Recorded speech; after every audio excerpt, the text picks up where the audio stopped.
ರಾಮಚಂದ್ರ ಏಕೆ ಹೀಗೆ ಮಾಡಿದೆ?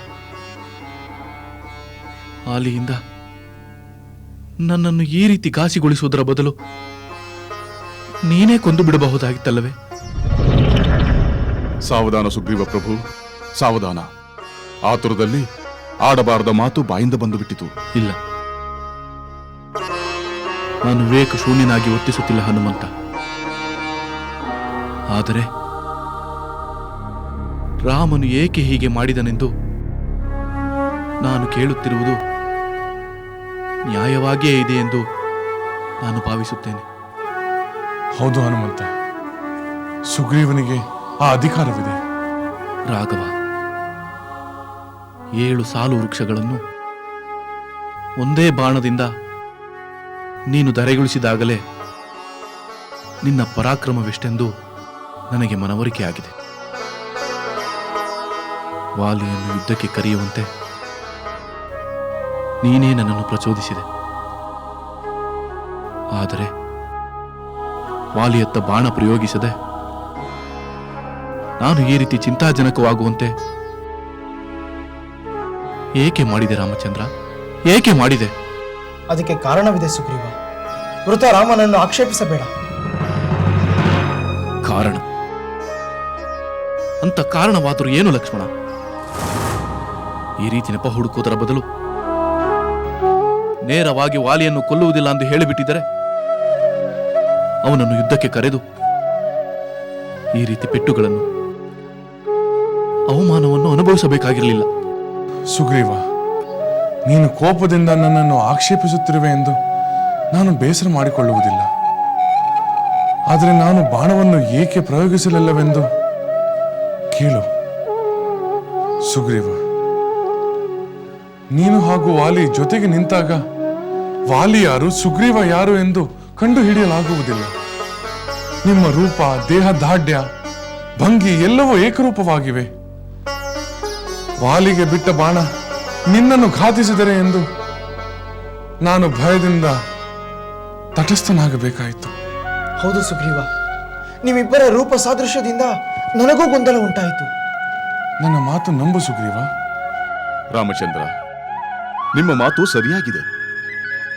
ಎಷ್ಟೋ ವರ್ಷಗಳ ಬಳಿಕ ನಮಗೇ ಒಂದೊಂದು ಸಲ ಇಂತಹ ಸಂದಿಗ್ಧ ಉಂಟಾಗುವುದು ಎಂದ ಮೇಲೆ ಮೊದಲ ಸಲ ನೋಡಿದಾಗ ನಿಮಗೆ ಇಂತಹ ಗೊಂದಲ ಉಂಟಾಗುವುದು ಸಹಜ. ಹೌದು, ನಾವಾದರೂ ಇದನ್ನು ಮೊದಲೇ ಹೇಳಬೇಕಾಗಿತ್ತು. ಸುಗ್ರೀವ ಮಿತ್ರ, ಈಗಲಾದರೂ ನನ್ನ ಮೇಲಿನ ಕೋಪ ಹೋಯಿತೆ? ನಾನು ತಪ್ಪು ಮಾಡಿಲ್ಲವೆಂದು ನಿನಗೆ ನಂಬಿಕೆ ಬಂತೆ? ನಿನ್ನ ಮಾತು ನಿಜ ರಾಮಚಂದ್ರ. ಈಗ ನನಗೆ ನಂಬಿಕೆ ಬಂತು. ನಾನು ಆಕಸ್ಮಿಕವಾಗಿ ಆತುರಪಟ್ಟು ಬಾಣವನ್ನು ಪ್ರಯೋಗಿಸಿ ನೀನು ಅವಸಾನ ಹೊಂದಿದ್ದರೆ ನಾನು ಅಪಕೀರ್ತಿಗೆ ಗುರಿಯಾಗುತ್ತಿರಲಿಲ್ಲವೇ? ಹೌದು ರಾಮಚಂದ್ರ, ವೃತ ನಿನ್ನನ್ನು ಆಕ್ಷೇಪಿಸಿದ್ದಕ್ಕೆ ನನ್ನನ್ನು ಕ್ಷಮಿಸು. ಮಿತ್ರ, ಈಗ ನಾನು ನನ್ನ ಸೋದರ ಲಕ್ಷ್ಮಣ ನಿನ್ನ ಅಧೀನದಲ್ಲಿದ್ದೇವೆ. ನಿನಗೆ ಅಭಯವನ್ನು ನೀಡಿ ನಿನ್ನನ್ನು ಕೊಲ್ಲುವುದು ಮಹಾಪಾತಕವಾಗುತ್ತದೆ. ಸುಗ್ರೀವ, ಈಗ ನೀನು ಮತ್ತೆ ವಾಲಿಯ ಗುಹೆಯ ಬಳಿಗೆ ಹೋಗಿ ಅವನನ್ನು ಮತ್ತೆ ಯುದ್ಧಕ್ಕೆ ಆಹ್ವಾನಿಸು. ಮತ್ತೆ ಯುದ್ಧಕ್ಕೆ ಕರೆಯುವುದೇ? ಇಲ್ಲ, ಈ ಸಾರಿ ಅವನ ಕೈಗೆ ಸಿಕ್ಕರೆ ಅವನು ನನ್ನನ್ನು ಕೊಂದೇ ಬಿಡುತ್ತಾನೆ. ಸಂದೇಹ ಬೇಡ ಮಿತ್ರ, ಈ ಸಲ ನಾನು ವಾಲಿಯನ್ನು ಖಂಡಿತ ಸಂಹರಿಸುತ್ತೇನೆ. ಆದರೆ ಅದಕ್ಕೆ ಮೊದಲು ನಿನ್ನನ್ನು ಗುರುತಿಸಲು ನಾವು ಒಂದು ಗುರುತನ್ನು ಮಾಡಿಕೊಳ್ಳಬೇಕು. ಅದು ಹೇಗೆ? ಶುಭ ಲಕ್ಷಣಯುಕ್ತವಾದ ಒಂದು ಹೂಮಾಲೆಯನ್ನು ನಮ್ಮ ಪ್ರಭುವಿನ ಕೊರಳಿಗೆ ಹಾಕಿ ಸುಲಭವಾಗಿ ಗುರುತಿಸಬಹುದು. ಒಳ್ಳೆ ಆಲೋಚನೆ ಹನುಮಂತ. ಆ ಗುರುತಿನಿಂದ ನಾನು ವಾಲಿಯ ಮೇಲೆ ಬಾಣ ಪ್ರಯೋಗ ಮಾಡಬಹುದು.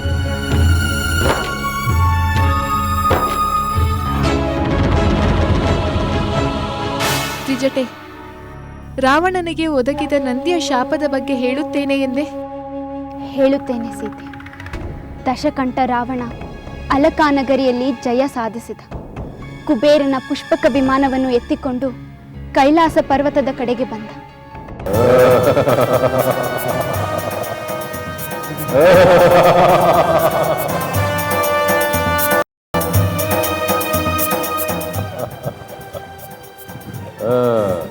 ಮಾರೀಚ, ಆ ಹೇಳಿ ಕುಬೇರ ಓಡಿ ಹೋದ.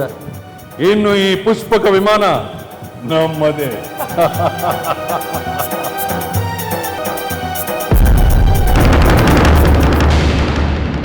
ಮಾರೀಚ, ಈ ಪುಷ್ಪಕ ವಿಮಾನ ನಿಲ್ಲಲು ಕಾರಣವೇನು? ದೇವ, ದಾನವ, ಯಕ್ಷ, ಗಂಧರ್ವ ಯಾರೇ ಆದರೂ ಇತ್ತ ಕಡೆ ಸಂಚರಿಸೋ ಹಾಗಿಲ್ಲ. ನಾನು ಕೆರಳಿದರೆ ಆ ಶಂಕರನು ವಿಹರಿಸುತ್ತಿರುವ ಈ ಪರ್ವತವನ್ನೇ ಕಿತ್ತೆಸೆಯುತ್ತೇನೆ. ಎಲ್ಲವೋ ರಾವಣ, ಮೂರ್ಖರಂತೆ ವರ್ತಿಸಬೇಡ. ಮೂರ್ಖನಂತೆ ವರ್ತಿಸುತ್ತಿರುವುದು ನಾನಲ್ಲ, ನೀನು. ಮಂಗನಂತೆ ಕುಚೇಷ್ಟೆಯ ಮಾತುಗಳನ್ನಾಡುತ್ತಿರುವ ದುರುಳ. ಎಲ್ಲವೋ ದುರಂಕಾರಿ, ನನ್ನನ್ನೇ ಮಂಗನೆಂದು ಹೀಯಾಳಿಸಿದಲ್ಲವೇ? ಆ ಮಂಗನ ಮುಖದ ವಾನರೇ ನಿನ್ನ ಅಪಜಯಕ್ಕೆ ಕಾರಣವಾಗಲಿ. ಹೀಗೆ ರಾವಣ ನಂದಿಯ ಶಾಪಕ್ಕೆ ಗುರಿಯಾದ. ಹಾಗಾದರೆ ಅಜೇಯನೆಂದು ಅಹಂಕಾರದಿಂದ ಮೆರೆಯುತ್ತಿರುವ ಆ ರಾವಣನ ಮೇಲೆ ವಾನರರು ಹೋರಾಡಬಹುದು, ಅವನನ್ನು ಸೋಲಿಸಬಹುದು.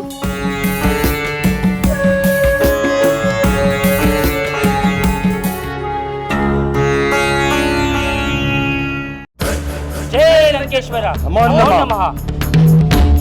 ಪ್ರಭು, ನಾವು ನಿಮ್ಮ ಆಜ್ಞೆಯಂತೆ ದಂಡಕಾರಣ್ಯಕ್ಕೆ ಹೋಗಿ ಬಂದೆವು ಪ್ರಭು. ರಾಮ ಲಕ್ಷ್ಮಣರ ವಿಷಯವೇನಾದರೂ ತಿಳಿಯಿತೆ? ತಿಳಿಯಿತು ಪ್ರಭು, ಅದಕ್ಕಾಗಿ ಬಂದೆವು. ಸೀತೆಯ ವಿಯೋಗದಿಂದ ಬದುಕಿದ್ದಾರೋ ಅಥವಾ ಸತ್ತೇ ಹೋದರೋ? ಎರಡೂ ಅಲ್ಲ ಪ್ರಭು, ಅವರು ದಂಡಕಾರಣ್ಯದಲ್ಲೇ ಇಲ್ಲವೆಂಬ ವಿಷಯ ತಿಳಿಯಿತು ಪ್ರಭು.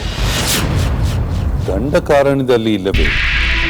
ಅಂದರೆ ಅವರಿಗೆ ನಮ್ಮ ಹಾಗೆ ಮಾಯಾ ವಿದ್ಯೆ ಏನಾದರೂ ಬರುತ್ತದೆಯೇ? ಪ್ರಭು, ಅವರು ಸೀತೆಯನ್ನು ಹುಡುಕುತ್ತಾ ಕಿಷ್ಕಿಂದೆ ಹತ್ತ ಸಾಗಿದ್ದಾರೆಂದು ನಮಗೆ ತಿಳಿಯಿತು. ಕಿಷ್ಕಿಂದೆಯತ್ತ? ಅಲ್ಲಿ ಮಹಾಪರಾಕ್ರಮಶಾಲಿಯಾದ ವಾಲಿ ಇದ್ದಾನಲ್ಲ. ಆ ವಾಲಿಯ ಪರಾಕ್ರಮ ತಮಗೆ ತಿಳಿದಿಲ್ಲವೇ ಪ್ರಭು? ಹಿಂದೆ ಅವನು ನಿಮ್ಮನ್ನು... ಸಾಕು ಸಾಕು, ಮುಂದೆ ಮಾತನಾಡುವುದು ಬೇಡ. ನೀವುಗಳು ಎಚ್ಚರಿಕೆಯಿಂದ ಗೂಢಚರ್ಯೆಯನ್ನು ಮಾಡಬೇಕು. ಏನಾದರೂ ವಿಶೇಷವಾದ ವಿಷಯವಿದ್ದರೆ ನನಗೆ ಬಂದು ತಿಳಿಸಿ. ಪ್ರಭು. ಜೈ ಲಂಕೇಶ್ವರ.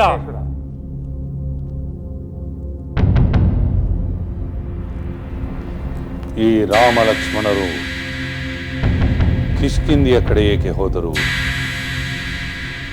ಆಕಸ್ಮಿಕವಾಗಿ ಹೋದರೆ ಅಥವಾ ಆ ವಾಲಿ ನಿಜಕ್ಕೂ ಮಹಾಪರಾಕ್ರಮಶಾಲಿ? ಇವರೇನಾದರೂ ಅವನ ಬೆಂಬಲ ಪಡೆದರೆ?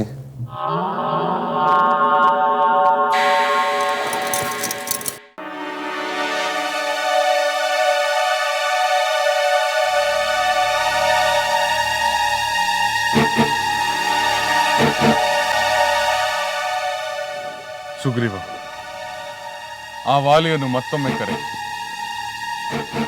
ರಾಮಚಂದ್ರ, ವಾಲಿಯನ್ನು ಸಂಹಾರಗೊಳಿಸುವನೆಂಬ ನಿನ್ನ ಪ್ರತಿಜ್ಞಾವಚನವನ್ನು ಸಫಲಗೊಳಿಸು. ಸುಗ್ರೀವ ಪ್ರಭು, ಈಗ ನಿನ್ನನ್ನು ರಾಮಚಂದ್ರ ಪ್ರಭು ಸುಲಭವಾಗಿ ಗುರುತಿಸಬಹುದು.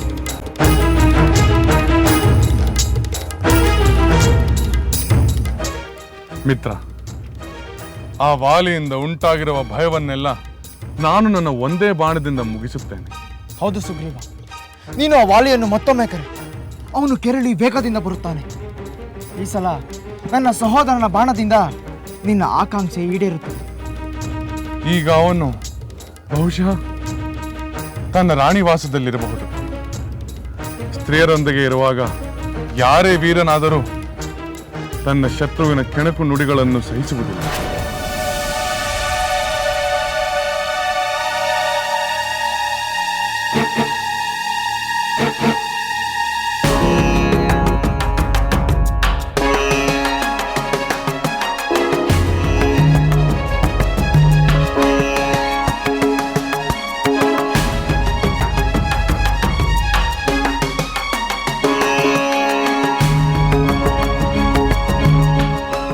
ವಾಲಿ, ರಾತ್ರುದ್ರೋಹಿ, ಹೊರಗೆ ಬಾ.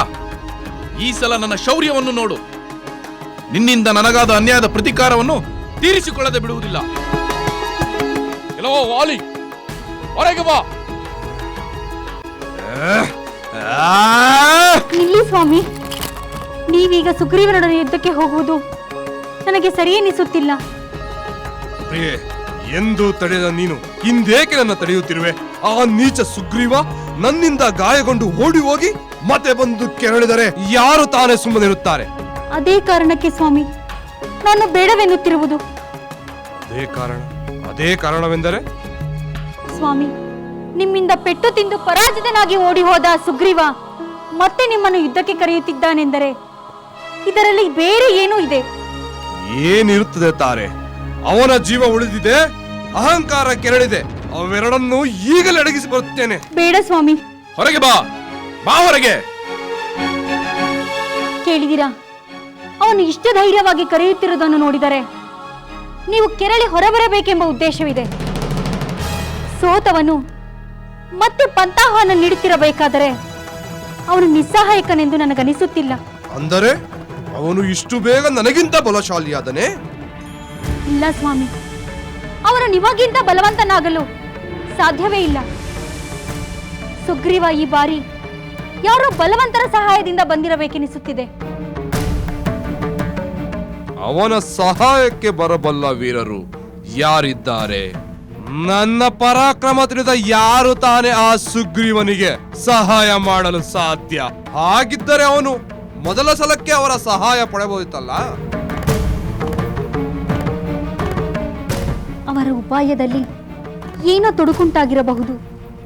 ಈ ಬಾರಿ ಸುಗ್ರೀವನ ಜೊತೆಗೆ ಬಲಿಷ್ಠನೊಬ್ಬ ಖಂಡಿತ ಇರುತ್ತಾನೆ. ಬರಲಿ ಬರಲಿ, ಎಂತಹ ಬಲಿಷ್ಠನೇ ಬರಲಿ, ಅವನನ್ನು ಇನ್ನೊಮ್ಮೆ ನನ್ನ ನೆಮ್ಮದಿಯನ್ನು ಕೆಡಿಸದಂತೆ ಆ ಸುಗ್ರೀವನನ್ನು ಮುಗಿಸಿ ಬಂದು ಬಿಡುತ್ತೇನೆ. ನೀನು ಧೈರ್ಯವಾಗಿರು, ನಾನು ಬೇಗ ಬರುತ್ತೇನೆ. ಸ್ವಾಮಿ, ಆ ಬಲಿಷ್ಠನ ಬಗ್ಗೆ ನಮ್ಮ ಕುಮಾರ ಅಂಗದ ಹೇಳಿದ. ಅಂಗದ ಏನು ಹೇಳಿದ?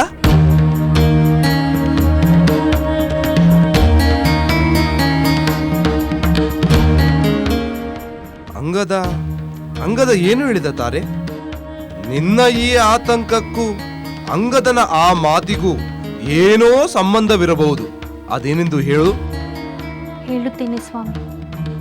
ನಮ್ಮ ಪುತ್ರ ಅಂಗದ ಅರಣ್ಯದಲ್ಲಿ ಸಂಚರಿಸುತ್ತಿರುವಾಗ ನಮ್ಮ ಗೂಢಾಚಾರರು ಅವನಿಗೊಂದು ವಿಷಯವನ್ನು ತಿಳಿಸಿದರಂತೆ. ಅಂಗದ ಬಂದು ನನ್ನ ಬಳಿ ಹೇಳಿದ. ಅದೇನೆಂದರೆ, ನರವಾನರ ಮೈತ್ರಿಯ ಉದ್ದೇಶ ದಶಕಂಠನ ನಾಶದ ಸಂದೇಶ. ಹೌದೇ? ಹೌದು ಸ್ವಾಮಿ. ಸೂರ್ಯವಂಶದವರಾದ ಅಯೋಧ್ಯೆಯ ದಶರಥ ಪುತ್ರರಾದ ಆ ರಾಮ ಲಕ್ಷ್ಮಣರು ಕಾಡಿಗೆ ಬಂದಿರುವರಂತೆ.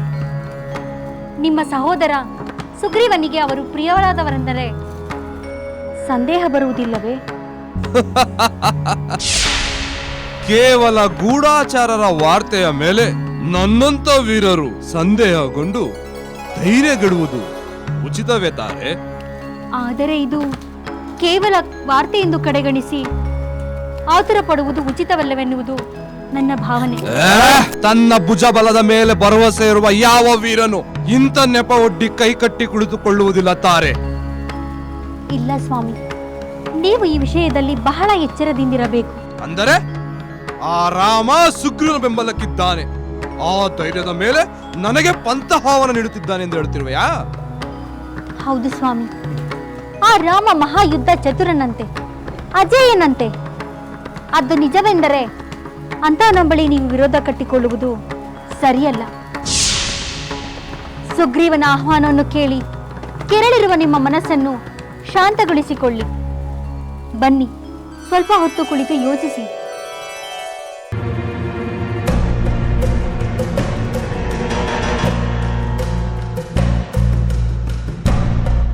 ಏಕೆ ಆ ವಾಲಿ ಇಷ್ಟು ಹೊತ್ತಾದ್ರೂ ಹೊರಗೆ ಬರುತ್ತಿಲ್ಲವಲ್ಲ?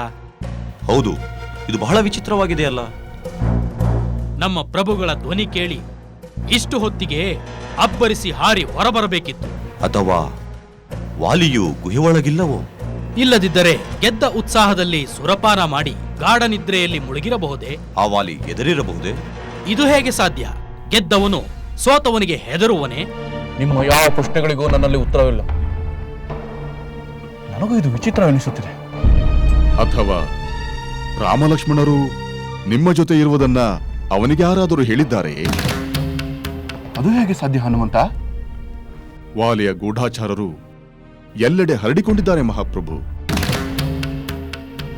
ಏನೇ ಆಗಲಿ, ರಾಮ ಹೇಳುವವರೆಗೂ ನಾನು ಇಲ್ಲಿಂದ ಕದರುವುದಿಲ್ಲ. ಹೌದು, ಬಂದ ಕಾರ್ಯವನ್ನು ಪೂರೈಸದೆ ಹಿಂದಿರುಗಬಾರದು. ರಾಮಚಂದ್ರನು ಈ ಸಲ ವಾಲಿಯನ್ನು ಸಂಹರಿಸುವ ಆಶ್ವಾಸನೆ ನೀಡಿರುವಾಗ ಈ ಅವಕಾಶವನ್ನು ನಾವು ಕಳೆದುಕೊಳ್ಳಬಾರದು. ಅದು ಸರಿ. ಆದರೆ ವಾಲಿಯನ್ನು ಗುಹೆಯಿಂದ ಹೊರಬರುವ ಹಾಗೆ ಮಾಡುವುದು ಹೇಗೆ? ಹೇಗೆ ಎಂದರೆ ನಮ್ಮ ಪ್ರಭುಗಳು ಮತ್ತಷ್ಟು ಮಗದಷ್ಟು ಕೆಣಕಿ ನುಡಿಯಬೇಕು, ಅವನ ಕೋಪವನ್ನು ಕೆರಳಿಸಬೇಕು. ಹೌದು, ಅದೇ ಸರಿ. ಹೋಗಿ, ನೀವು ಮರೆಯಲ್ಲಿ ನಿಲ್ಲಿ. ವಾಲಿ ಯಾವ ಕ್ಷಣದಲ್ಲೂ ಬೇಕಾದರೂ ಇಲ್ಲಿಗೆ ಬರಬಹುದು. ನಡೆಯಿರಿ.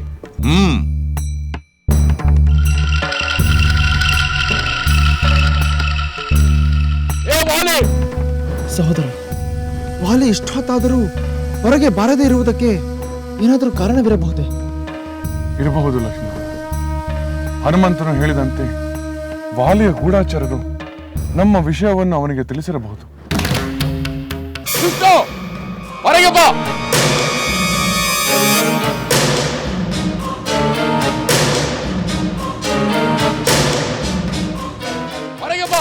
ಪ್ರಭು, ಈಗ ನನ್ನ ಒಂದು ಮಾತು ಕೇಳುವಿರಾ? ಅದೇನು ಮಾತು ಹೇಳುತ್ತಾರೆ? ಈ ಸಂದಿಗ್ಧ ಪರಿಸ್ಥಿತಿಯಿಂದ ಪಾರಾಗಲು ಒಂದು ಮಾರ್ಗವಿದೆ. ಏನದು?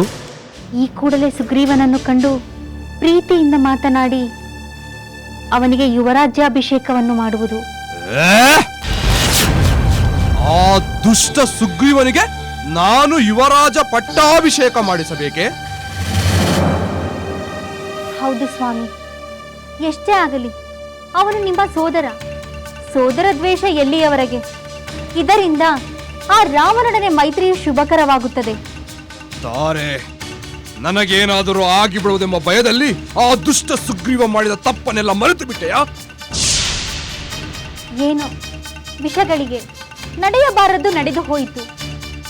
ತಮ್ಮನ ತಪ್ಪನ್ನು ಕ್ಷಮಿಸುವುದು ಅಣ್ಣನ ಕರ್ತವ್ಯ.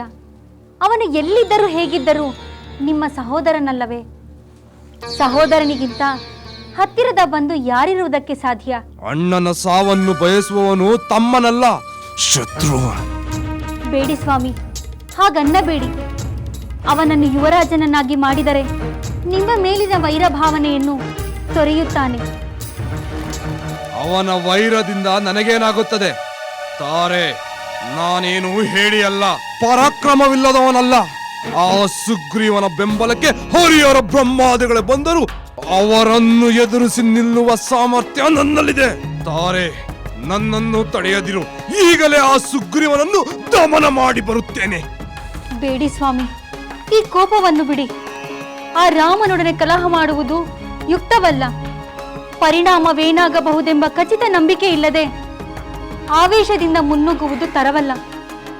ಹೇ ವಾಲಿ, ಹೇಳಿ, ಇನ್ನು ಏಕೆ ಒಳಗೆ ಕುಳಿತಿರುವೆ? ನನ್ನಿಂದ ಹತನಾಗುವೆನೆಂದು ಭಯ ಉಂಟಾಯಿತೆ?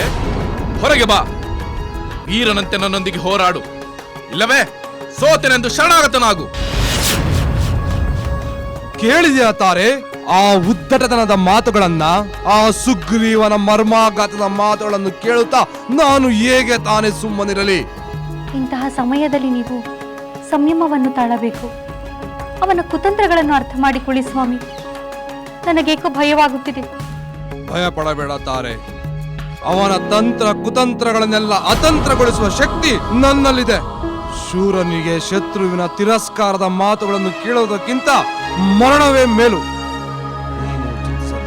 ನಾನು ಆ ಸುಗ್ರೀವನ ಸೊಕ್ಕನ್ನು ಅಡಗಿಸಿ ಬರುತ್ತೇನೆ. ನೀನು ಧೈರ್ಯವಾಗಿರು.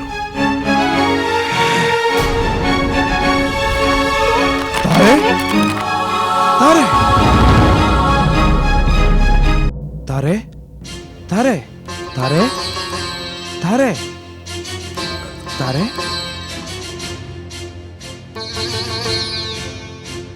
ರಾಮ ಅವನನ್ನೇಕೆ ಬೆಂಬಲಿಸುತ್ತಾನೆ? ಸುಗ್ರೀವನನ್ನು ಬೆಂಬಲಿಸುವ ಅವಶ್ಯಕತೆಯಾದರೂ ಶ್ರೀರಾಮನಿಗೇಕಿದೆ? ನಾನೇನು ಶ್ರೀರಾಮನ ಶತ್ರು ಅಲ್ಲವಲ್ಲ. ನಾನು ಶ್ರೀರಾಮನಿಗೆ ಯಾವ ಕೇಳನ್ನು ಬಯಸಿಲ್ಲವಲ್ಲ. ಆದ್ದರಿಂದ ಶ್ರೀರಾಮನಿಂದ ನನಗೆ ಯಾವ ಆಪತ್ತು ಸಂಭವಿಸುವುದಿಲ್ಲ. ವಿವೇಕಿಯಾದ ಶ್ರೀರಾಮನು ಅಣ್ಣ ತಮ್ಮನ ನಡುವೆ ಪ್ರವೇಶಿಸಲಾರ. ನೀನು ನಿಶ್ಚಿಂತೆಯಾಗಿರು. ನಾನು ಈಗಲೇ ಹೋಗಿ ಆ ಸುಗ್ರೀವನ ಆರ್ಭಟವನ್ನು ಅಡಗಿಸಿ ಬರುತ್ತೇನೆ. ಸ್ವಾಮಿ, ನೀವು ಹೊರಗೆ ಹೋಗದಿರಲ್ಲ ಸಾಧ್ಯವೇ? ತಾರೆ ತಾರೆ ತಾರೆ ತಾರೆ, ಏಕೆ ನೀನು ಇಷ್ಟೊಂದು ಕಂಗಾಲಾಗಿರುವೆ? ಏಕೆ ನನ್ನನ್ನು ತಡೆಯುತ್ತಿರುವೆ? ನಿನ್ನ ಪತಿಯ ಪರಾಕ್ರಮದ ಮೇಲೆ ನಿನಗೆ ನಂಬಿಕೆ ಇಲ್ಲವೇ? ಇದೆ ಸ್ವಾಮಿ, ಖಂಡಿತ ಇದೆ. ದುರಾದೃಷ್ಟದ ನೆರಳು ಸೋಕಿದಾಗ ಯಾವ ಪರಾಕ್ರಮವೂ ಕಾಯಲಾರದು. ತಾರೆ, ನೀನು ಹೆದರಬೇಡ. ನಾನು ಈಗ ಹೋಗಿ ಆ ಸುಗ್ರೀವನ ಸೊಕ್ಕನ್ನು ಅಡಗಿಸಿ ಬರುತ್ತೇನೆ ವಿನಃ ಅವನ ಪ್ರಾಣ ತೆಗೆಯುವ ಕಾರ್ಯ ಮಾಡುವುದಿಲ್ಲ. ನೀನು ನಿಶ್ಚಿಂತೆಯಾಗಿರು, ನಾನು ಬೇಗ ಬರುತ್ತೇನೆ.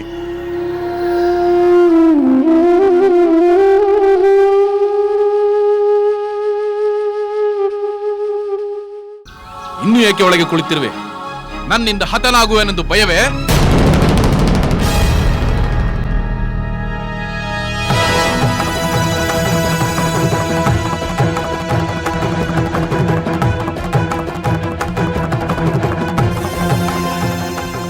ಎಲ್ಲವೋ ಸುಗ್ರೀವ, ಮದಾಂಧ, ಮೊದಲು ತಿಂದ ಹೊಡೆತಗಳನ್ನು ಇಷ್ಟು ಬೇಗ ಮರೆತು ಬಿಟ್ಟೆಯಾ?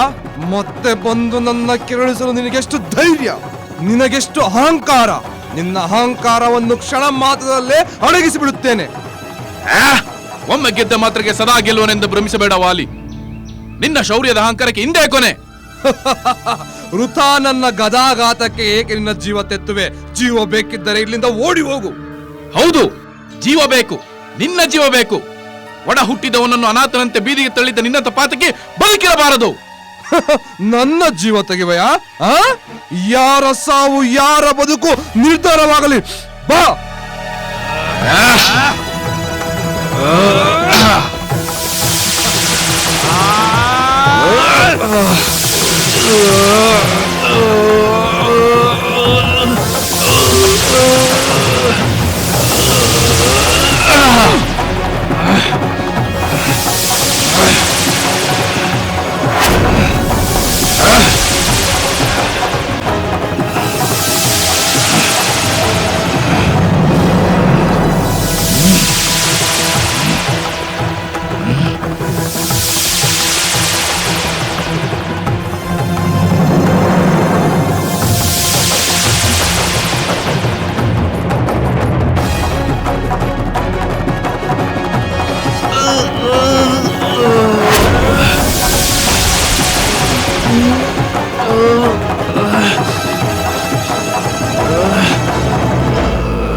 ನನ್ನ ಮೇಲೆ ಬಾಣ ಪ್ರಯೋಗ ಮಾಡಿದ ವೀರ ನೀನೇನು?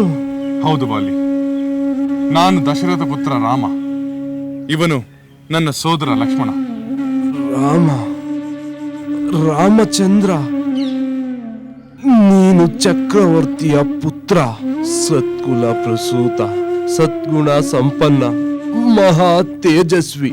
ನೀನು ಸದಾ ಸದ್ಮಾರ್ಗಾಚರಣೆಯಲ್ಲಿ ನಿರತನಾಗಿರುವ ಸತ್ಯವಂತ ಎಂದು ಕೇಳಿದ್ದೇನೆ. ಹೌದು, ನೀನು ಕೇಳಿದ ಪ್ರತಿಯೊಂದು ಮಾತು ಸತ್ಯವಾನರ ವೀರ. ಅದೆಲ್ಲ ಸತ್ಯವಾಗಿದ್ದರೆ ಈಗೇಕೆ ಮಾಡಿದ ರಾಮಚಂದ್ರ? ಸುಗ್ರೀವನೊಂದಿಗೆ ಹೋರಾಡುತ್ತಿದ್ದ ನನ್ನ ಮೇಲೆ ಮರೆಯಿಂದ ಏಕೆ ಬಾಣ ಪ್ರಯೋಗಿಸಿದೆ? ಕ್ಷತ್ರಿಯ ಧರ್ಮವನ್ನು ಪಾಲಿಸುವ ನೀನು ಇಂಥ ಈನ ಕೆಲಸವನ್ನು ಏಕೆ ಮಾಡಿದೆ? ರಾಘವ, ನಿನ್ನ ಸತ್ಕುಲ ಸನ್ನಡತೆಯ ನಂಬಿಕೆಯ ಮೇಲೆ ನನ್ನ ಪತ್ನಿ ತಡೆದರೂ ಕೇಳದೆ ಯುದ್ಧ ಮಾಡಲು ಬಂದೆ. ನನಗೂ ನಿನಗೂ ಯಾವ ಪರಿಚಯವಿಲ್ಲ, ಯಾವ ದ್ವೇಷವೂ ಇಲ್ಲ. ನಾನು ನಿನಗೆ ಯಾವ ಕೇಡನ್ನು ಬಯಸಿಲ್ಲ. ನೀನು ನೀತಿಯನ್ನು ಧರ್ಮವನ್ನು ಮೀರಿ ನಡೆದುಕೊಳ್ಳುವುದಿಲ್ಲ ಎಂಬ ನನ್ನ ನಂಬಿಕೆಯನ್ನು ಸುಳ್ಳು ಮಾಡಿಬಿಟ್ಟೆ ರಾಮಚಂದ್ರ, ಸುಳ್ಳು ಮಾಡಿಬಿಟ್ಟೆ. ತಡೆ ಲಕ್ಷ್ಮಣ, ಏನು ಮಾತನಾಡಬೇಡ. ಕೊನೆಯ ಕ್ಷಣಗಳನ್ನು ಎಣಿಸುತ್ತಿರುವವನು ಏನು ಹೇಳಬೇಕೆಂದಿರುವನು ಎಲ್ಲವನ್ನೂ ಹೇಳಲಿ. ನಾವು ಅದನ್ನ ಸಾವಧಾನದಿಂದ ಕೇಳಬೇಕು. ರಾಮಚಂದ್ರ, ವಿನಾಕಾರಣ ನನ್ನ ಮೇಲೆ ಬಾಣ ಪ್ರಯೋಗಿಸಿದ ನೀನು ನಿರ್ದಯಿ, ಹೃದಯ ಶೂನ್ಯ, ನಿಜವಾದ ಧರ್ಮಾತ್ಮನಲ್ಲ. ಧರ್ಮದ ಸೋಗು ಹಾಕಿದವನು, ಸತ್ಪುರುಷನಂತೆ ವರವೇಷ, ಆದರೆ ಅಂತರಂಗದಲ್ಲಿ ಮಹಾಪಾಪಿ. ಯಾವ ಪಾಪವನ್ನು ಮಾಡದ ನನ್ನ ಮೇಲೆ ನೀನೇಕೆ ಬಾಣ ಪ್ರಯೋಗಿಸಿದೆ? ಹೇಳು ರಾಮಚಂದ್ರ, ಹೇಳು, ಏಕೆ? ಅದನ್ನು ನಾನು ಹೇಳುತ್ತೇನೆ. ಬೇಡ, ನಾನು ನಿನ್ನೊಂದಿಗೆ ಮಾತನಾಡುವುದಿಲ್ಲ. ನಾನು ರಾಮನೊಡನೆ ಮಾತನಾಡಲು ಬಯಸುತ್ತೇನೆ. ಹೇಳುವಾಲಿ, ನಿನ್ನ ಮನಸ್ಸಿನಲ್ಲಿ ಅದೇನಿದೆಯೋ ಎಲ್ಲವನ್ನೂ ಹೇಳಿಬಿಡು. ನಾನು ಅದನ್ನು ಕೇಳುತ್ತೇನೆ. ನಂತರ ನಿನ್ನ ಪ್ರಶ್ನೆಗಳಿಗೆ ನಾನು ಉತ್ತರವನ್ನು ಕೊಡುತ್ತೇನೆ. ರಾಮಚಂದ್ರ, ನಾನು ಕಂದಮೂಲಗಳನ್ನು ಫಲಗಳನ್ನು ತಿಂದು ಜೀವಿಸುವ ವಾನರ. ನನ್ನದೇ ನಾಡಿನಲ್ಲಿ ಸ್ವಇಚ್ಛೆಯಿಂದ ಸಂಚರಿಸುವವನು. ನಾನು ನಿನ್ನೊಡನೆ ಯುದ್ಧ ಮಾಡಲು ಬಂದವನಲ್ಲ. ನೀನು ನಿಷ್ಕಾರಣವಾಗಿ ನನ್ನನ್ನು ಏಕೆ ಕೊಂದೆ? ಧರ್ಮ ಅಧರ್ಮಗಳನ್ನು ತಿಳಿದ ಯಾರು ತಾನೇ ಇಂಥ ಕ್ರೂರ ಕಾರ್ಯವನ್ನು ಮಾಡುತ್ತಾರೆ? ರಾಮ, ರಾಮ, ನಾನೊಂದು ಪ್ರಶ್ನೆ ಕೇಳಲೆ? ಕೇಳುವಾಲಿ, ಕೇಳು. ರಾಮಚಂದ್ರ, ಹೆಣ್ಣು, ಹೊನ್ನು, ಮಣ್ಣು ಈ ಮೂರು ಯುದ್ಧಕ್ಕೆ ಕಾರಣವೆಂದು ಜ್ಞಾನಿಗಳು ಹೇಳುತ್ತಾರೆ. ನನ್ನ ರಾಜ್ಯದ ಮೇಲೆ ನಿನಗೆ ಆಸೆ ಆಯಿತೆ? ಯಾವುದರ ಲೋಭದಿಂದ ನೀನು ಈ ಕೃತ್ಯವನ್ನು ಎಸಗಿದೆ? ಯಾವ ಕಾರಣಕ್ಕಾಗಿ ನೀನು ನನ್ನನ್ನು ಕೊಂದೆ? ಯಾರಾದರೂ ಸತ್ಪುರುಷರು ವಾಲಿಯನ್ನು ಏಕೆ ಕೊಂದೆ ಎಂದು ಕೇಳಿದರೆ ನೀನು ಏನು ಹೇಳುವೆ? ಏನು ಉತ್ತರ ಕೊಡುವೆ? ಹೇಳು ರಾಮಚಂದ್ರ, ಹೇಳು. ಹೇಳುತ್ತೇನೆ ವಾಲಿ. ನಿನ್ನ ಎಲ್ಲ ಪ್ರಶ್ನೆಗಳಿಗೆ ನಾನು ಉತ್ತರವನ್ನು ಹೇಳುತ್ತೇನೆ. ವಾಲಿ, ಧರ್ಮ, ಅರ್ಥ, ಕಾಮಗಳ ಸ್ವರೂಪವನ್ನು ಮತ್ತೆ ಲೌಕಿಕ ವ್ಯವಹಾರವನ್ನು ಅರಿಯದಿರುವ ನೀನು ಮೂರ್ಖನಂತೆ ನನ್ನನ್ನು ಏಕೆ ನಿಂದಿಸುತ್ತಿರುವೆ? ಬುದ್ಧಿ ಸಂಪನ್ನರೊಂದಿಗೆ, ಜ್ಞಾನ ವೃದ್ಧರೊಂದಿಗೆ, ಆಚಾರ್ಯರೊಂದಿಗೆ ಧರ್ಮದ ಬಗೆಗೆ ಜಿಜ್ಞಾಸ ಮಾಡಿ ಅದರ ರಹಸ್ಯವನ್ನು ನೀನು ಅರಿತವನಲ್ಲ. ವಾನರ ಸಹಜವಾದ ಚಪಲತೆಯಿಂದ ನನ್ನನ್ನು ನಿಂದಿಸಿದರೆ ಏನು ಪ್ರಯೋಜನ ವಾಲಿ? ನನ್ನದು ಅಧರ್ಮವಾದರೆ ನಿನ್ನದು ಹೇಗೆ ಧರ್ಮವಾಗುತ್ತದೆ? ಹೇಳು ರಾಮಚಂದ್ರ, ಹೇಳು.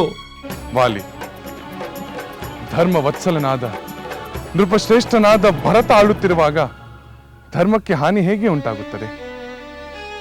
ನಾವು ಕ್ಷತ್ರಿಯ ಧರ್ಮವನ್ನು ಪಾಲಿಸುತ್ತಾ ಭರತನ ಆಜ್ಞೆಯಂತೆ ಅಧರ್ಮಿಗಳನ್ನು ಶಿಕ್ಷಿಸುವುದು ನಮ್ಮ ಕರ್ತವ್ಯವೆಂದು ನಾನು ತಿಳಿದಿದ್ದೇನೆ. ನೀನು ಧರ್ಮವನ್ನು ಮೀರಿ ನಡೆದುಕೊಂಡಿರುವೆ, ಅತಿ ನಿಂದ್ಯವಾದ ಕಾರ್ಯವನ್ನು ಮಾಡಿರುವೆ, ಕಾಮುಕನಂತೆ ವರ್ತಿಸಿರುವೆ. ರಾಜನಾದವರು ನಡೆದುಕೊಳ್ಳಬೇಕಾದ ಧರ್ಮ ಮಾರ್ಗದಲ್ಲಿ ನೀನು ನಡೆದುಕೊಳ್ಳುತ್ತಿರಲಿಲ್ಲ. ಅದನ್ನು ನೀನು ಹೇಗೆ ಹೇಳುವೆ? ಧರ್ಮ ಮಾರ್ಗದಲ್ಲಿ ನಡೆಯುವವರಿಗೆ ಹಿರಿಯ ಸೋದರ ವಿದ್ಯಾದಾನ ಮಾಡಿದ್ದ ಗುರು ತಂದೆಗೆ ಸಮಾನರಾಗುತ್ತಾರೆ. ಕಿರಿಯ ಸೋದರ ಶಿಷ್ಯ ಇಂಥವರೆಲ್ಲ ಮಕ್ಕಳಿಗೆ ಸಮಾನರಾಗುತ್ತಾರೆ.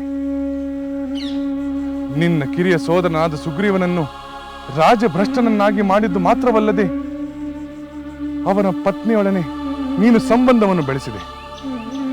ಸೊಸೆಯ ಸ್ಥಾನದಲ್ಲಿರುವ ರುಮೆಯೊಡನೆ ಸಂಬಂಧ ಬೆಳೆಸುವುದು ಮಹಾಪಾಪದ ಕಾರ್ಯ. ನಿನ್ನ ಅಧರ್ಮ ಕಾರ್ಯಗಳಿಗೆ ನಾನು ಶಿಕ್ಷೆಯನ್ನು ನೀಡಿದ್ದೇನೆ.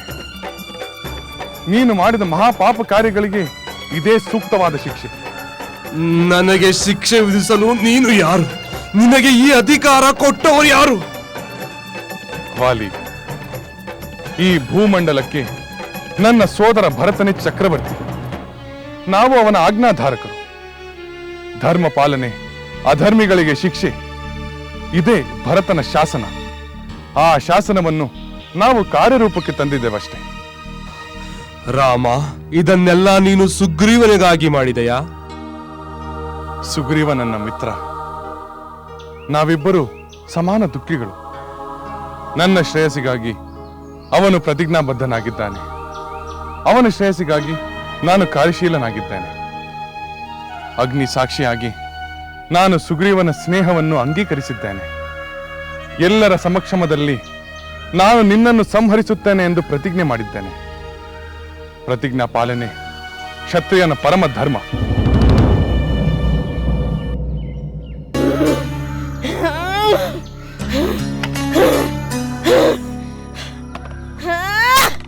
ಸೀತೆ, ನಿನಗೆ ಬುದ್ಧಿ ಇಲ್ಲವೇ? ಆ ನರಮಾನವನಾದ ನಿನ್ನ ಪತಿ ಇಲ್ಲಿಗೆ ಬರುವನೆಂದು ಇನ್ನೆಷ್ಟು ದಿನ ಕಾಯುತ್ತಿರುವೆ? ಅದೆಲ್ಲ ಬರೀ ಭ್ರಮೆ. ಇಷ್ಟೊತ್ತಿಗೆ ಆ ರಾಮ ಬರುವುದು ಸಾಧ್ಯವಿಲ್ಲವೆಂದು ಇವಳಿಗೆ ಅರ್ಥವಾಗಬೇಕಾಗಿತ್ತು. ನಮ್ಮ ಪ್ರಭು ರಾವಣನ ಮೇಲೆ ಕಿಂಚಿತ್ತಾದರೂ ಪ್ರೇಮ ಹುಟ್ಟಬೇಕಾಗಿತ್ತು. ಹುಟ್ಟುತ್ತದೆ, ಖಂಡಿತ ಹುಟ್ಟುತ್ತದೆ. ಇನ್ನೆಷ್ಟು ದಿನ ಇವಳು ಹೀಗೆ ಈ ಅಶೋಕವನದ ಕೆಳಗೆ ಕುಳಿತು ನಿಟ್ಟುಸಿರು ಬಿಡುತ್ತಿರುತ್ತಾಳೆ? ಈಗ ಮಳೆಗಾಲ ಬೇರೆ ಆರಂಭವಾಗುತ್ತಿದೆ. ಈ ಮರದ ಕೆಳಗೆ ಕುಳಿತು ಕಷ್ಟಪಡುವುದಕ್ಕಿಂತ ನಮ್ಮ ಪ್ರಭುಗಳ ಅಂತಃಪುರದಲ್ಲಿ ಆನಂದವಾಗಿರಬಹುದು. ಹೌದೌದು, ಈ ಮಳೆಗಾಲವೇ ಈ ಸೀತೆಯ ಮನಸ್ಸನ್ನು ಬದಲಾಯಿಸಿ ನಮ್ಮ ಪ್ರಭುಗಳ ಬಳಿಗೆ ಕೊಂಡೊಯ್ಯುತ್ತದೆ. ಇಲ್ಲ ಇಲ್ಲ ಇಲ್ಲ, ಯಾವ ಸಂದರ್ಭದಲ್ಲೂ ಈ ಸೀತೆ ಆ ರಾವಣನ ಅಂತಃಪುರಕ್ಕೆ ಸೇರುವುದಿಲ್ಲ. ಅದೆಲ್ಲ ನಿಮ್ಮ ಭ್ರಮೆ. ಆ ಭ್ರಮೆಯನ್ನು ಬಿಟ್ಟು ಬಿಡಿ. ನನ್ನ ರಾಮ ಇಲ್ಲಿಗೆ ಬರುವುದು ಖಂಡಿತ. ನಿಮ್ಮ ಪ್ರಭು ಆ ರಾವಣನ ಸಂಹಾರ ಖಂಡಿತ. ನಾನು ಇಲ್ಲಿಂದ ಮುಕ್ತಳಾಗುವುದು ಖಂಡಿತ ಖಂಡಿತ. ಮೂರ್ಖ ಹೆಣ್ಣೆ, ನಮ್ಮ ಪ್ರಭುಗಳ ಪರಾಕ್ರಮವನ್ನು ಕೇಳಿದವರಾರು ಹೀಗೆ ಮಾತನಾಡುವುದಿಲ್ಲ. ಆಹಾ, ಪರಾಕ್ರಮ! ನಿಮ್ಮ ಪ್ರಭುಗಳ ಪರಾಕ್ರಮವನ್ನು ನೀವೇ ಹೊಗಳಿಕೊಳ್ಳಬೇಕು. ಅಲ್ಲ, ನಮ್ಮ ಪ್ರಭುಗಳ ಎಷ್ಟೊಂದು ಪರಾಕ್ರಮದ ಕಥೆಗಳನ್ನು ಹೇಳಿದರೂ ನಿನ್ನ ಮನಸ್ಸು ಬದಲಾಗುತ್ತಿಲ್ಲವೆಂದರೆ ಆಶ್ಚರ್ಯವಾಗುತ್ತದೆ. ಹಾಗಾದರೆ ನಾವು ಇನ್ನಷ್ಟು ಕಥೆಗಳನ್ನು ಹೇಳಬೇಕಾಗುತ್ತದೆ. ಕೇಳು, ನಮ್ಮ ಪ್ರಭು 10 ತಲೆ 20 ತೋಳುಗಳನ್ನು ಹೊಂದಿದ್ದಾರೆ. ಆದರೆ ಸಹಸ್ರ ತೋಳುಗಳುಳ್ಳ ಒಬ್ಬ ಕ್ಷತ್ರಿಯನಿದ್ದ. ಅವನ ಹೆಸರು ಕಾರ್ತ್ಯ ವೀರಾರ್ಜುನ. ಒಂದು ಸಲ ನಮ್ಮ ಪ್ರಭುಗಳು ನದಿಯ ತೀರದಲ್ಲಿ ಕುಳಿತು ಮರಳಿನಲ್ಲಿ ಶಿವಲಿಂಗವನ್ನು ಮಾಡಿ ಪೂಜಿಸುತ್ತಿರುವಾಗ ಆ ಕಾರ್ತ್ಯ ವೀರಾರ್ಜುನ ತನ್ನ ಸಹಸ್ರ ಬಾಹುಗಳಲ್ಲಿ ಜಲಕ್ರೀಡೆಯನ್ನಾಡುತ್ತಾ ನೀರನ್ನೇ ತಡೆದು ಬಿಟ್ಟನಂತೆ. ಅವನು ಜಲಕ್ರೀಡೆಯನ್ನು ಮುಗಿಸಿದಾಗ ಒಂದೇ ಸಲ ನುಗ್ಗಿದ ನೀರು ಶಿವಲಿಂಗವನ್ನೇ ಕೊಚ್ಚಿಕೊಂಡು ಹೋಯಿತಂತೆ. ಆಗ ಕೋಪಗೊಂಡ ನಮ್ಮ ಪ್ರಭುಗಳು ಅವನ ಮೇಲೆ ಯುದ್ಧಕ್ಕೆ ಹೊರಟರು. ಆಮೇಲೆ ಸಾಕು, ನಿಲ್ಲಿಸಿ. ನಿಮ್ಮ ಪ್ರಭುವನ್ನು ಸೋಲಿಸಿದ ಆ ಕಾರ್ತ್ಯ ವೀರಾರ್ಜುನನನ್ನು ಜಮದಗ್ನಿ ಪುತ್ರ ಪರಶುರಾಮ ಸಂಹರಿಸಿದ ವಿಷಯ ನಿಮಗೆ ತಿಳಿದಿದೆಯೇ? ಅಂಥ ಮಹಾಶಕ್ತಿವಂತನಾದ ಪರಶುರಾಮನನ್ನು ನನ್ನ ಸ್ವಾಮಿ ಹೇಗೆ ಎದುರಿಸಿದರು ಎಂದು ಗೊತ್ತಿದೆಯೇ? ಎಲೈ ರಾಕ್ಷಸಿಯರೇ, ಈಗಲಾದರೂ ನನ್ನ ಸ್ವಾಮಿಯ ಪರಾಕ್ರಮ ಏನೆಂದು ತಿಳಿಯಿತೆ? ಈಗಲಾದರೂ ಆ ನಿಮ್ಮ ದುಷ್ಟ ಪ್ರಭುವಿನ ಶೌರ್ಯ ಕಥೆಯನ್ನು ಹೇಳುವುದು ನಿಲ್ಲಿಸಿ.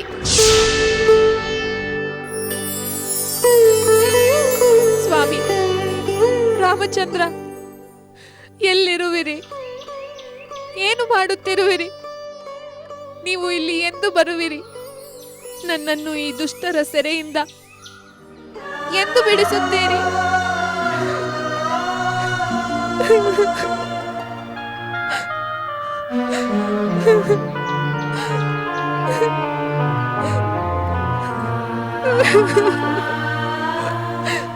ರಾಮಚಂದ್ರ, ನನಗೆ ಈಗ ಎಲ್ಲ ಅಯೋಮಯವಾಗಿದೆ.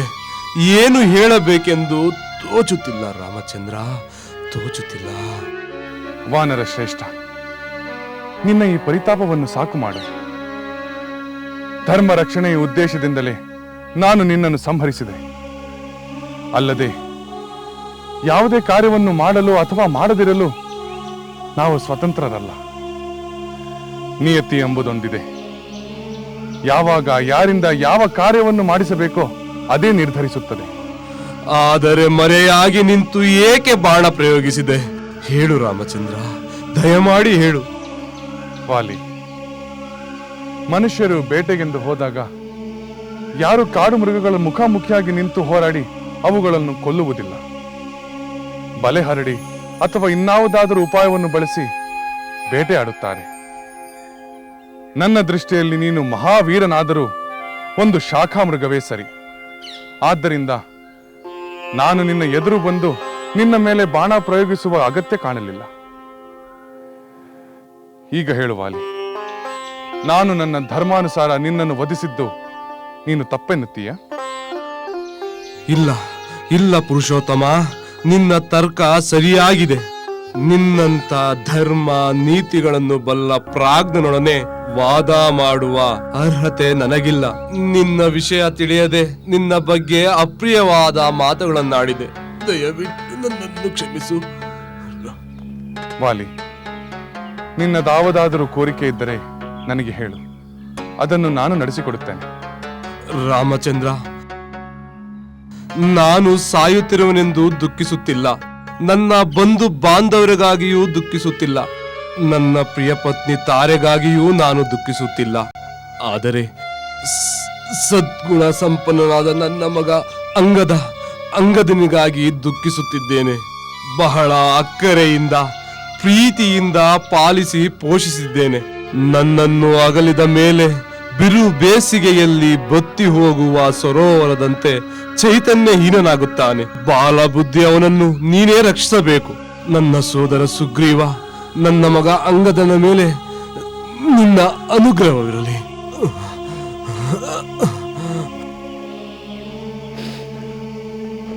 ಚಿಂತಿಸಬೇಡ ವಾಲಿ. ಸುಗ್ರೀವ ನಿನ್ನ ಪುತ್ರನನ್ನು ತನ್ನ ಪುತ್ರನಂತೆ ಅಕ್ಕರೆಯಿಂದ ಪಾಲಿಸುತ್ತಾನೆ.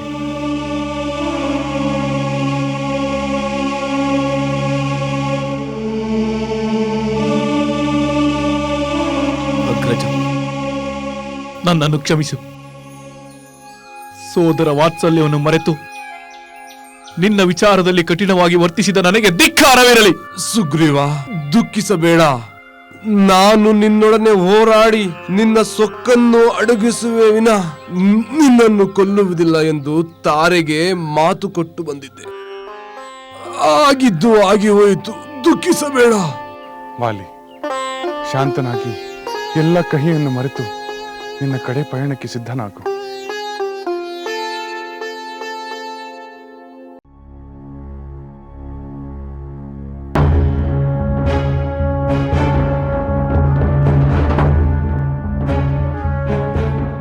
ಮಾತೆ, ಪ್ರಣಾಮಗಳು.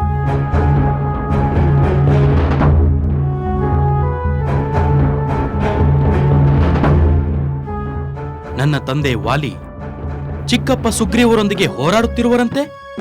ಕುಮಾರ ಅಂಗದ, ನಿನ್ನ ತಂದೆ ನನ್ನ ಮಾತನ್ನು ಕೇಳದೆ ಎರಡನೇ ಬಾರಿ ಯುದ್ಧಕ್ಕೆ ಹೋದರು. ಏಕೆ ಮಾತೆ, ಏನಾಯಿತು? ಹೌದು ಕುಮಾರ, ಒಮ್ಮೆ ಸೋತ ಸುಗ್ರೀವ ಮತ್ತೆ ಬಂದು ಮರ್ಮಾಘಾತದ ಮಾತುಗಳನ್ನಾಡಿ ಯುದ್ಧಕ್ಕೆ ಕರೆಯುತ್ತಿದ್ದರೆ ಸಂದೇಹ ಬರುವುದಿಲ್ಲವೇ? ಸಂದೇಹವೇ? ಹೌದು ಕುಮಾರ, ನಿನ್ನ ತಂದೆಯನ್ನು ಕೊಲ್ಲುವ ಕುತಂತ್ರದಿಂದಲೇ ಉಪಾಯವನ್ನು ಮಾಡಿರುವಂತಿದೆ. ಆ ಭಯ ನನ್ನನ್ನು ಕಾಡುತ್ತಿದೆ. ಮಾತೆ, ನನ್ನ ತಂದೆಯ ಪರಾಕ್ರಮದ ಮೇಲೆ ನಿಮಗೆ ಅಪನಂಬಿಕೆಯೇ? ಇಲ್ಲ ಕುಮಾರ, ಅಪನಂಬಿಕೆ ಇಲ್ಲ. ಅವರನ್ನು ಗೆಲ್ಲುವ ಪರಾಕ್ರಮಿಗಳು ಯಾರೂ ಇಲ್ಲ. ಆದರೆ ಕ್ಷತ್ರಿಯ ರಾಜಪುತ್ರರಾದ ರಾಮ ಲಕ್ಷ್ಮಣರನ್ನು ಗೆಲ್ಲುವ ಪರಾಕ್ರಮಿಗಳಿಲ್ಲವೆಂದು ನನಗೆ ಅನಿಸುತ್ತಿದೆ. ಆದರೆ ಈಗ ಕ್ಷತ್ರಿಯ ರಾಜಪುತ್ರರಾದ ರಾಮ ಲಕ್ಷ್ಮಣರು ಈಗ ಸುಗ್ರೀವರ ಮಿತ್ರರಾಗಿರೋರೆಂದು ನೀನೇ ಹೇಳಿದೆಯಲ್ಲವೇ? ಅವರು ಮಿತ್ರರಾದರೆ ನಾವೇಕೆ ಹೆದರಬೇಕು? ನೀವೇಕೆ ಆತಂಕ ಪಡಬೇಕು? ಸುಗ್ರೀವ ಆ ರಾಮನ ಸಹಾಯವನ್ನು ಪಡೆದಿರಬಹುದಲ್ಲವೇ? ಮಾತೆ, ಆ ರಾಮಚಂದ್ರ ಪರಿಚಿತನೂ ಅಲ್ಲ, ಶತ್ರುವೂ ಅಲ್ಲ. ಅವನೇಕೆ ನನ್ನ ತಂದೆಯ ಮೇಲೆ ಯುದ್ಧ ಮಾಡುತ್ತಾನೆ? ಒಂದು ವೇಳೆ ಆ ರಾಮನ ಸಹಾಯ ಪಡೆದಿದ್ದೇ ಆದಲ್ಲಿ ನನ್ನ ತಂದೆ ಸೋಲುತ್ತಾರೆಯೇ? ಆ ರಾಮ ಮಹಾಪರಾಕ್ರಮಶಾಲಿ ಕುಮಾರ. ಅವನು ದಂಡಕಾರಣ್ಯದಲ್ಲಿ ಕರದೂಷಣರ ಸಹಿತ 14,000 ರಾಕ್ಷಸರನ್ನು 1.5 ಮುಹೂರ್ತದಲ್ಲಿ ಧ್ವಂಸ ಮಾಡಿದ ವಿಷಯ ನಿನಗೆ ತಿಳಿದಿಲ್ಲವೇ? ಅಂಥ ರಾಮನ ಮುಂದೆ ನಿನ್ನ ತಂದೆ ಗೆಲ್ಲುವುದು ತುಂಬಾ ಕಷ್ಟ ಮಗು. ಮಾತೆ, ಹೀಗೆ ಆತಂಕದಲ್ಲಿ ಕುಳಿತು ಕ್ಷಣಗಳನ್ನು ಎಣಿಸುವುದರ ಬದಲು ಹೊರಗೆ ಹೋಗಿ ಏನಾಗುತ್ತಿದೆ ಎಂದು ನೋಡಿ ಬರುತ್ತೇನೆ. ಬೇಡ ಕುಮಾರ, ಬೇಡ, ನೀನು ಹೋಗಬೇಡ. ಏಕೆ ಮಾತೆ? ನಾನು ಹೋದರೆ ಏನಾಗುತ್ತದೆ? ಬೇಡ ಕುಮಾರ, ಬೇಡ. ನಾನು ನಿನ್ನನ್ನು ಇಲ್ಲಿಂದ ಕಳಿಸುವುದಿಲ್ಲ. ನಿಮ್ಮ ತಂದೆ ಹಿಂದಿರುಗಿ ಬರುವವರೆಗೂ ಇಲ್ಲಿಂದ ಕದಲಬೇಡ. ಒಂದು ವೇಳೆ ಸುಗ್ರೀವ ನಿನ್ನ ಮೇಲೆ ಕ್ರೋಧಗೊಂಡರೆ ಗತಿ ಏನು? ಮಾತೆ, ನೀನು ಹೆತ್ತಿರುವುದು ಹೇಡಿಪುತ್ರನನ್ನಲ್ಲ, ವೀರಪುತ್ರನನ್ನು. ನಾನು ಮಹಾವೀರ ವಾಲಿಯ ಪುತ್ರ. ನನ್ನಲ್ಲೂ ಪೌರುಷವಿದೆ, ಭುಜಬಲವಿದೆ. ಚಿಕ್ಕಪ್ಪನನ್ನು ಎದುರಿಸಿ ನಿಲ್ಲುವ ಸಾಮರ್ಥ್ಯ ನನ್ನಲ್ಲಿದೆ. ನನ್ನ ತಂದೆಯೊಡನೆ ನಾನು ಯುದ್ಧಕ್ಕಿಳಿದರೆ ಗೆಲುವು ಎಷ್ಟು ಹೊತ್ತು?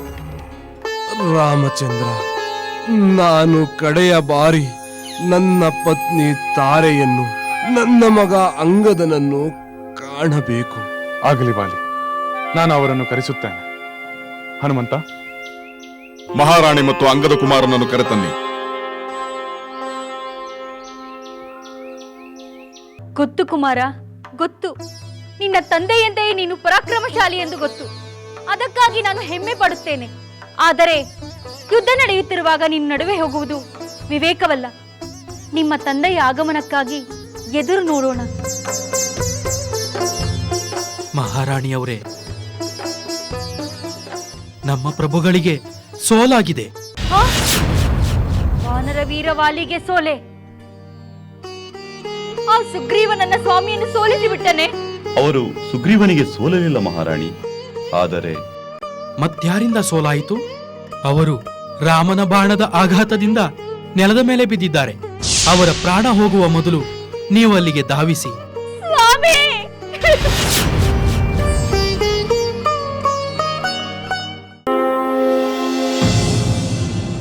ಸ್ವಾಮಿ, ಇದೇನಾಯ್ತು ನಿಮಗೆ? ನಾನು ಎಷ್ಟು ಬಾರಿ ಹೇಳಿದರೂ ಯುದ್ಧಕ್ಕೆ ಹೋಗಿಬೇಡಿರೆಂದು ನೀವು ಬಂದಿರಲ್ಲ. ಸೋಲೆಂದರೇನೆಂಬುದೇ ಕಾಣದ ನೀವು ಸೋತು ಬೀಳುವಂತಾಯಿತೆ. ತಾರೆ, ಶಾಂತಳಾಗು. ತಾರೆ, ಶಾಂತಳಾಗು. ತಂದೆ, ತಂದೆ, ನೀವೇಕೆ ಯುದ್ಧಕ್ಕೆ ಬಂದಿರಿ? ನಿಮ್ಮ ಪರವಾಗಿ ನಾನು ಯುದ್ಧ ಮಾಡುತ್ತಿದ್ದೆ. ನಿಮಗಾಗಿ ನನ್ನ ಪ್ರಾಣವನ್ನೇ ಅರ್ಪಿಸುತ್ತಿದ್ದೆ. ನನ್ನನ್ನು ಕಳುಹಿಸದೆ ನೀವೇಕೆ ಬಂದಿರಿ ತಂದೆ? ಸ್ವಾಮಿ, ಮಾತನಾಡಿ ಸ್ವಾಮಿ, ಮಾತನಾಡಿ. ವಾನರ ಶ್ರೇಷ್ಠರು, ಕಿಷ್ಕಿಂಧೆಯ ಪ್ರಭುವಾದ ನೀವು ಕರುಣಾಜನಕವಾಗಿ ನೆಲದಲ್ಲಿ ಈ ಸ್ಥಿತಿಯಲ್ಲಿ ಬಿದ್ದಿರುವುದನ್ನು ಕಂಡು ನನ್ನ ಕರಳು ಕತ್ತರಿಸುತ್ತಿದೆ ಸ್ವಾಮಿ. ಹೇಳಿ, ಎದ್ದೇಳಿ ಸ್ವಾಮಿ. ನಿಮ್ಮನ್ನು ಈ ಅವಸ್ಥೆಯಲ್ಲಿ ನನ್ನಿಂದ ನೋಡಲಾರೆ ಸ್ವಾಮಿ. ತಂದೆ, ಹೇಳಿ ತಂದೆ, ಅರಮನೆಗೆ ಹೋಗೋಣ ಹೇಳಿ ತಂದೆ. ಕುಮಾರ ಅಂಗದ, ನಾನಿನ್ನೂ ಹೇಳಲಾರೆ. ನನ್ನ ಪಾಲಿಗಿರುವುದು ಕೆಲವೇ ಕೆಲವು ಕ್ಷಣಗಳು. ಹಾಗನ್ನಬೇಡಿ ಸ್ವಾಮಿ. ನೀವು ದೂರವಾದರೆ ನಾವು ಹೇಗೆ ತಾನೇ ಬದುಕುತ್ತೇವೆ? ನೀವಿಲ್ಲದ ಬದುಕು ಶೂನ್ಯ. ನಮ್ಮನ್ನು ದುಃಖ ಸಾಗರದಲ್ಲಿ ಮುಳುಗಿಸಿ ಹೋಗಬೇಡಿ ಸ್ವಾಮಿ. ಸಹಿಸಬೇಕು ತಾರೆ, ಸಹಿಸಬೇಕು. ಎಲ್ಲ ಜೀವಿಗಳಿಗೂ ಸಾವು ಅನಿವಾರ್ಯ. ನಾನು ಸ್ವಲ್ಪ ಬೇಗ ಹೋಗುತ್ತಿದ್ದೇನೆ ಅಷ್ಟೇ. ನನ್ನನ್ನು ನಿಮ್ಮೊಂದಿಗೆ ಕರೆದುಕೊಂಡು ಹೋಗಿ ಸ್ವಾಮಿ. ನೀ ದುಃಖವನ್ನು ನಾನು ಭರಿಸಲಾರೆ. ತಂದೆ, ನನ್ನನ್ನು ಅನಾಥನನ್ನಾಗಿ ಮಾಡಿ ಹೋಗಬೇಡಿ ತಂದೆ. ಎಲ್ಲ ಅನಾಥರಿಗೂ ನಾಥನಾಗಿ ಆ ಭಗವಂತನಿರುತ್ತಾನೆ. ನೀನು ಧೈರ್ಯವಾಗಿರು ಕಂದ. ಅಯ್ಯೋ, ಸಾವೆಂಬ ಈ ನಿಷ್ಠುರ ಸತ್ಯವನ್ನು ಹೇಗೆ ಅರಗಿಸಿಕೊಳ್ಳಲಿ?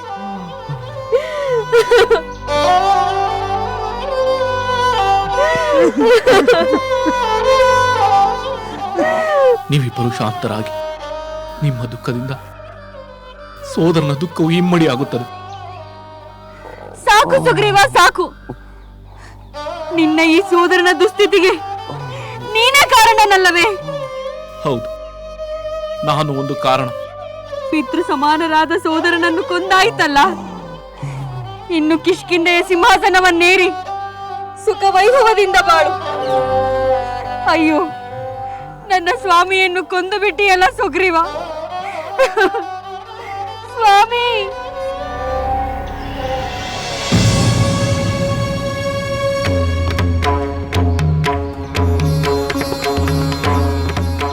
ಮಾತೆ, ಮಾತೆ, ಮಾತೆ. ಸುಗ್ರೀವ, ತಾರೆಗೆ ನಾನು ಸಮಾಧಾನ ಹೇಳುತ್ತೇನೆ. ವಾಲಿ ನಿನಗೂ ಅಂಗದನಿಗೂ ಕೆಲವು ಮಾತುಗಳನ್ನು ಹೇಳಲು ಬಯಸಿದ್ದಾನೆ. ನೀವು ಇಲ್ಲಿಯೇ ಇರಿ. ಆಗಲಿ ಹನುಮಂತ, ನಾನು ಸೋದರನ ಬಳಿಯೇ ಇರುತ್ತೇನೆ.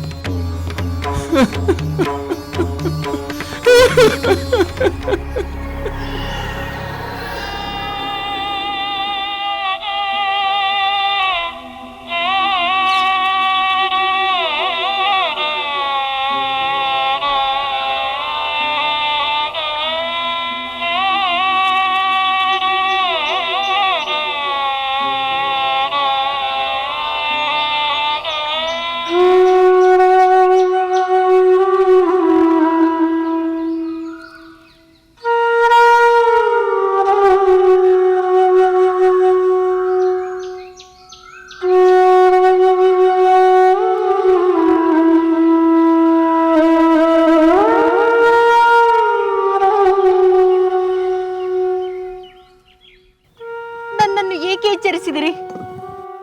ನನ್ನ ಸ್ವಾಮಿಗಿಂತ ಮೊದಲೇ ನನ್ನ ಪ್ರಾಣ ಹೊರಟು ಹೋಗಿದ್ದರೆ ಎಷ್ಟು ಚೆನ್ನಾಗಿರುತ್ತಿತ್ತು. ಮಹಾರಾಣಿ, ವಾನರ ಪ್ರಭು ಹಿಂದಿರುಗಿ ಬರಲಾರದ ದಾರಿಯಲ್ಲಿ ಬಹಳ ದೂರ ಹೋಗಿಬಿಟ್ಟಿದ್ದಾರೆ. ಅಂದ ಮೇಲೆ ನಾನು ಇಲ್ಲಿದ್ದು ಏನು ಮಾಡಲಿ? ನಾನು ನನ್ನ ಸ್ವಾಮಿಯ ದಾರಿಯಲ್ಲಿಯೇ ಹೊರಟು ಹೋಗುತ್ತೇನೆ.